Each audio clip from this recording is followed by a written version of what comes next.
Pemirsa, pemerintah Kota Denpasar kembali menggelar lomba ogoh-ogoh dalam rangka memperingati Hari Suci Nyepi Tahun Baru Saka 1938. Pendaftaran lomba ogoh-ogoh akan dibuka mulai tanggal 18 Januari sampai 19 Februari 2016.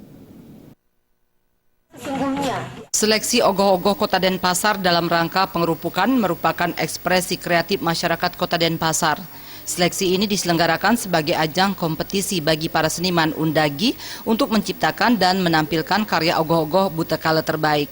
Ogoh-ogoh yang akan mengikuti seleksi mendaftarkan keikutsertaannya di Dinas Kebudayaan Kota Denpasar mulai tanggal 18 Januari sampai 19 Februari 2016. Sekretaris Dinas Kebudayaan Kota Denpasar Nyoman Sujati menyampaikan, ogoh-ogoh yang dibuat nanti harus menggunakan bahan ramah lingkungan dan tidak boleh menggunakan bahan styrofoam atau gabus.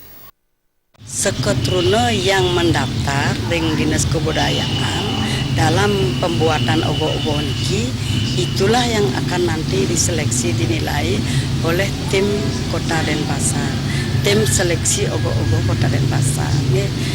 Tahun 2016 niki akan menseleksi di masing-masing kecamatan, nominasinya 8 seke yang akan dinilai dan mendapatkan kontribusi berupa dana berjumlah 10 juta potong pajak.